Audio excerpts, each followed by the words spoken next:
avec l'aide du ciel, on va voir ensemble plusieurs points de renforcement. Une barre, ces paroles vont être dédiées pour la tzlacha de tout l'âme Israël et pour la guérison en particulier de Claudine Rachel Bat Mesaouda. Le Rav Arush l'explique dans un de ses livres, dans Briti Shalom notamment, au 4e pérec, il explique là-bas, il y a un point essentiel. Quelqu'un maintenant qui vient pour se repentir, qui va faire tchouva, le Rav y ramène que la majorité des gens ils se trompent dans ce que c'est que faire tchouva. Que dès l'instant ils veulent faire tchouva, alors ils pensent que maintenant, et qu'ils ont compris donc les erreurs qu'ils ont fait, ils comprennent qu'ils ont fait des erreurs, et donc leur travail maintenant, ils vont commencer à, entre guillemets, être... ils pensent que leur travail c'est de se lamenter. Ah, il faut que je pleure devant Hachem, il faut vraiment que je m'attriste de ce que j'ai fait, mes erreurs, mes bêtises, oh là là. Et plus que ça, il nous dit que et sur chaque mauvaise pensée qu'ils ont eue, et sur chaque mauvaise action, je préserve qu'ils ont eue, d'accord? Alors ils s'imaginent qu'ils doivent être dans la dépression et qu'ils doivent s'auto-culpabiliser. D'accord? Cependant, ça c'est ce que c'est dans la tête on va dire de la majorité des gens qui commencent à faire tchouva. Mais cependant, concrètement, les tzadikim, les justes de notre génération passée, véritable, ils nous dévoilent quelque chose. Ils nous dévoilent que c'est exactement l'inverse qui est vrai. À savoir, le chemin maintenant pour arriver à la réparation, pour arriver à réparer les erreurs qui ont été faites, pour améliorer ses voies, etc., de manière parfaite, véritable, d'accord? Ça se fait uniquement par la joie. Exactement l'inverse.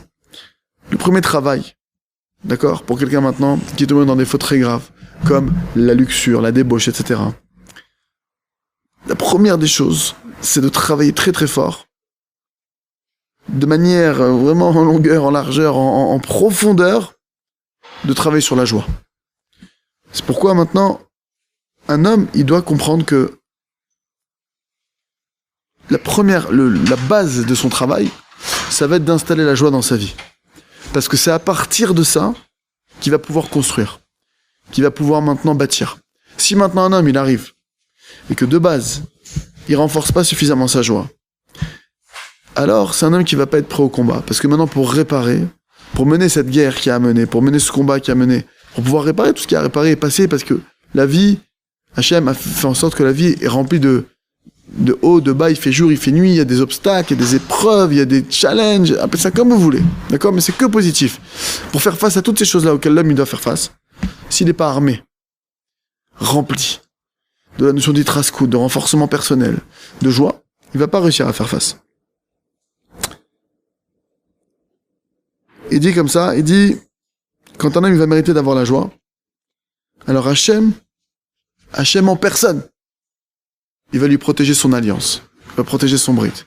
Déjà, le simple fait d'être dans la joie fait qu'Hachem, il est avec la personne, il va l'aider à protéger ce qu'il a à protéger, à se préserver de fautes, etc. C'est-à-dire que Hachem, il va l'aider maintenant à garder sa sainteté. Parce que l'essentiel maintenant du défaut de la débauche, d'accord? Un homme, Dieu préserve, une femme qui vont tomber, Dieu préserve dans des péchés de débauche, pensée par l'action, peu importe. L'essentiel de l'erreur, où est-ce qu'elle démarre? De la tristesse. Dès qu'un homme il se fait attraper par la tristesse, qui est un piège tendu par les forces du mal, par le général en chef des forces du mal, d'accord? Dès qu'un homme il tombe dans ce piège-là, alors maintenant il n'arrive plus à avoir sa barrière de protection et il tombe, Dieu préserve, dans la débauche. Donc ça c'est un premier point. Et il dit comme ça. On a l'enseignement dans l'Écoutez Moran, d'accord? L'enseignement 189, pardon. Il nous dit comme ça. Il faut faire très attention, Rabbi Nachman Zatzal, il nous dit, faire très attention de la tristesse et de la paresse. Pourquoi? Parce que l'essentiel de la morsure du serpent, c'est-à-dire l'essentiel de l'attaque au niveau de la débauche, c'est quoi l'origine de la chose qui va entraîner, qui va faire que l'homme va tomber dans des péchés inimaginables, et parmi les pires, c'est la débauche et la luxure. C'est quoi? C'est la tristesse et la paresse. D'accord? Pourquoi? Parce qu'il dit, il y a un verset dans Ishaïa qui dit, Venachash afar lachmo, et que le serpent, donc la poussière et son pain. La poussière, c'est quoi? C'est la tristesse. La poussière, en fait, quand on parle de poussière, ça correspond à la tristesse et à la paresse, d'accord, qui proviennent de la poussière. Bon, ça c'est des explications plus profondes, mais le Méchané, en tout cas, il nous explique que toute la tristesse provient de ce défaut de l'alliance, au niveau de la débauche. Quelqu'un maintenant qui va être entaché, parce que le premier il est comme ça. Quelqu'un maintenant qui est touché par la tristesse, il va être amené à la débauche, il va être amené à faire des péchés de ce genre. Et quelqu'un maintenant qui a fait des péchés de ce genre, en pensée, parole, action, le Méchané, il va être entraîné vers la tristesse. Alors comment est-ce qu'on fait? C'est le serpent qui se mord la queue, comme on dit. Comment est-ce qu'on fait? La personne elle va dire, mais non, je suis déjà tombé dans la faute. Si quelqu'un il a jamais fauté dans ce domaine, alors faut qu'il fasse attention à la tristesse. La tristesse va l'attirer à ça. D'accord? Ou quelqu'un qui se préserve, qui fait attention à ça, qui sache que le piège qu'on lui tend, c'est la tristesse. Et maintenant, je vais venir avec quelqu'un qui dit, moi je suis tombé dans le problème, j'ai déjà fait des bêtises dans ce domaine-là, du préserve, et j'ai la tristesse qui m'attaque. Qu'est-ce que je dois faire? Première des choses, je me bats pour sortir de la tristesse. Par tous les moyens possibles et imaginables. Je supplie Hachem, je prends conseil, je me mets à danser, je me mets à chanter, je fais tout ce qui est en mon pouvoir. D'accord? Et il nous donne un principe. Le principe c'est le suivant. Un homme il doit savoir que pour qu'un homme il mérite, d'accord, d'être du bon côté, du côté de la sainteté, du côté vraiment de l'élévation spirituelle, etc. Pour arriver de ces gens-là, de ce côté-là, il dit un homme, il doit être rempli de joie. C'est la clé de base. D'accord? Pourquoi? Parce que la joie, d'accord, ça correspond aux forces du bien. La tristesse, ça correspond aux forces du mal. Dès que tu arrives vers la joie, tu sais automatiquement que tu rentres dans le monde du bien, le monde de l'élévation spirituelle, le monde du mieux, le monde de l'amélioration, le monde de la proximité avec Dieu, etc. Dès qu'un homme il passe du côté de la tristesse, il rentre dans le monde des forces du mal, le monde des péchés, entre guillemets, des varotes, et surtout de la dépression, la déprime, et ça chute, et ça chute, et ça chute. Dieu préserve, ça peut aller jusqu'au suicide, ça peut aller jusqu'à quelqu'un qui est mort vivant. Chas v'shalom. D'accord? Il nous ramène Rabbi Nachman de Merbeni, au nom du Zohar. Il dit comme ça. Il dit, Veda, et sache que dès qu'un homme, il veut rentrer dans le service divin, quel que soit cet homme-là, qui veut rentrer dans le service divin, il veut servir Dieu maintenant, alors tout de suite, il me dit Rabbi Nachman, c'est, quand il veut rentrer dans le service divin, si maintenant Zategef fait Avera Gdola, que j'achète le s'il est dans la tristesse, c'est une Avera. C'est une Avera, c'est une grande bêtise, c'est un grand péché. Regardez ce qu'il dit, c'est un grand péché que de vouloir servir Dieu quand je suis dans la tristesse. Dieu préserve. Pourquoi? Parce que la tristesse, c'est les forces du mal. Et concrètement parlant, ça veut dire quoi? C'est-à-dire que la personne qui est triste, qui va servir Dieu, tous les bénéfices de ses actions, où est-ce qu'ils partent? Du côté des forces du mal. Et avec ce bénéfice, les forces du mal, qu'est-ce qu'ils vont faire sur Terre? Catastrophe, attentats, agressions, tout le mal que vous pouvez, ce qu'on appelle le mal qui se déploie, il a bien une énergie d'origine. Le problème de la Torah, cette énergie. Par qui est-ce qui nourrit ces forces du mal? Pour les gens qui vont maintenant mal servir Dieu, qui vont pas le servir, ou mal le servir, ou faire des erreurs, c'est là où ils vont puiser. Donc une personne qui est triste, donc qui, à partir du monde des forces du mal, va se mettre à servir Dieu, toute le bénéfice de toutes ces bonnes actions qui a bénéficié là, part aux forces du mal. Chacun maintenant, il doit se dire à lui-même. Et il nous dit, il ramène dans du Zohar que Hachem, il déteste la tristesse. Chacun, il doit penser en lui-même. Est-ce que c'est correct de dire qu'un homme, il dise, moi, je vais faire tchouva, je vais me repentir, quand il est encore du côté des forces du mal? Est-ce que c'est logique de dire, ah, moi, ça y est, je vais faire tchouva, mais t'es du côté des forces du mal? T'es avec les responsables du mal dans le monde. Tu me parles de repentir, quitte déjà cet endroit, quitte les forces du mal. C'est quoi les forces du mal? La tristesse. Quitte cet état qui t'associe, qui t'attache aux forces du mal. Ça, c'est la première des choses. C'est, au contraire, c'est incroyable. J'aurais pas pu le dire moi-même. On pourrait pas le dire nous-mêmes. Rabbi Nachman nous dévoile. Tu te mets à servir dans la tristesse, t'es en train de servir les forces du mal. T'es en train de faire une Avera. Gdola. Et il nous dit comme ça. Comment tu penses que tu vas te faire tchouva alors que t'es maintenant avec les forces du mal, dans la tristesse, et que Dieu, il déteste la tristesse? Comment tu peux dire, je vais me rapprocher de Dieu en faisant quelque chose que Dieu déteste? Première des choses, arrête de faire ce que Dieu déteste. Dieu déteste la tristesse. Donc il sort de là, que c'est uniquement une personne maintenant qui est dans la joie, d'accord, qui peut accomplir l'obligation de la Torah, qui nous dit, que de Shimtiou, soyez saints. Quelqu'un maintenant qui n'a pas cette partie-là, pourquoi? Parce que la tristesse, c'est l'inverse le plus total de la sainteté. D'un côté, il y a la sainteté, et à l'extrême opposé, il y a la tristesse. Qui dit sainteté dit joie. Apaisement, calme, sérénité, tous les attributs, d'accord? Donc comment est-ce qu'un homme il peut s'imaginer que sa Torah, ses mitzvot, ses bonnes actions, ses prières, elles vont lui porter de l'aide alors qu'il est encore dans la tristesse? Alors qu'il est encore avec les forces du mal? Et pire que ça, il est nourri. C'est pourquoi, quand un homme il voit qu'il n'a pas de joie, d'accord? Alors il doit arrêter tout ce qu'il a en cours. Ça c'est un baromètre que chacun, qu'Hachem fasse que ça se grave dans vos cœurs. Il y a plein de services à faire, d'accord? Il y en a, ils veulent essayer de pas se mettre en colère, ils travaillent sur leur patience. Il y en a, ils veulent travailler sur l'éducation de leurs enfants. Il y en a, ils travaillent sur leur couple. Il y en a, ils travaillent sur leur rapport au divin. Il y en a, ils travaillent sur leur trait de caractère. Il y a plein de choses à travailler sur soi, d'accord? Il faut savoir que tous ces travaux-là, tous ces services divins, qui sont nécessaires, si quelqu'un il est touché par la tristesse, il met tout de côté. C'est ce qu'il dit ici. Il dit maintenant, il laisse tout tomber, et même la demi-heure, parce que le Rav Arush dit que normalement, on doit faire une demi-heure tous les jours, d'accord, pour sortir de la débauche. Tu dois faire ton ordi de Bodédout, comme dit Rabbi Nachman. Dans ton ordi de Bodédout, tu vas faire des remerciements, tu vas faire ton Cheshbon Nefesh, tu vas faire le bilan entre ta journée d'aujourd'hui et d'hier, qu'est-ce qui s'est passé, tu vas remercier Hachem pour les bonnes choses et tu vas faire tchouva. Tu vas reconnaître tes erreurs. Ah là, j'ai pas dit ce qu'il fallait, je te demande pardon mon Dieu, j'aurais pas dit cette chose-là, je regrette, je reconnais d'avoir dit, aide-moi à plus recommencer, faire la tchouva comme le rabbin Mélodie. D'accord, il fait son Cheshbon Nefesh et après il doit accorder une demi-heure sur un seul sujet pour changer. Le rabbin dit que tant que tu n'accordes pas une demi-heure sur un sujet en prière par jour, tu changes pas. Tu n'accèdes pas au changement. Tu vois des changements qui sont pas tangibles. Là, on parle de maintenant quelqu'un qui veut travailler sur lui et bâtir. Alors, c'est une demi-heure par jour.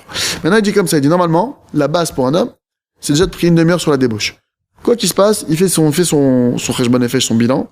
Il remercie, donc, d'un jour à l'autre. Il remercie et il fait son bilan le bilan de son âme d'une journée à l'autre et une demi-heure sur la débauche. Le Rav dit, même ce travail-là qui est fondamental, parce qu'il en parle énormément dans le journal de la pureté, dans Brit Shalom, il dit, même ce travail-là, quand un homme il est touché par la tristesse, cette demi-heure-là qu'il était censé faire pour le Brit, pour l'alliance, pour la pureté, il la met de côté. Il prie pour la joie. Il prie pour la joie.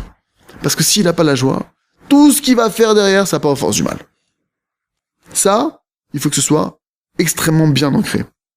Un homme, il dit comme ça, il dit que parce que sans la joie, un homme il doit comprendre que sans la joie, c'est pas maintenant je vais me déresponsabiliser, mais j'ai fait des erreurs, j'ai fait des péchés, j'ai des choses qui sont pas bien, que j'ai à mon actif, c'est irresponsable, là, je vais danser maintenant sur mes bêtises. Ton irresponsabilité, c'est de pas danser. Le fait que tu danses pas, le fait que tu te mettes pas dans la joie, ça c'est irresponsable. Pourquoi? Parce que du fait que tu te mets pas dans cet état-là, tu vas pas réussir à avancer. Du fait que tu vas pas réussir à avancer, tu vas pas changer, tu vas pas réparer ce que tu as à faire. Donc au final, le plus responsable des deux, c'est pas celui maintenant qui va dire ouais, c'est grave ce que j'ai fait, je suis dans la tristesse, c'est pas bien, je suis un type pas bien, etc. et qui s'auto-persécute. Lui, il est en train de servir les forces du mal et Hachem, il déteste ça. Lui, il est en train de s'éloigner de son but, il n'y a rien de productif à ce qu'il est en train de faire. Et au contraire, il amène du mal dans le monde. Pourquoi? Parce qu'il nourrit les forces du mal qui vont pouvoir faire d'autres actions par son intermédiaire.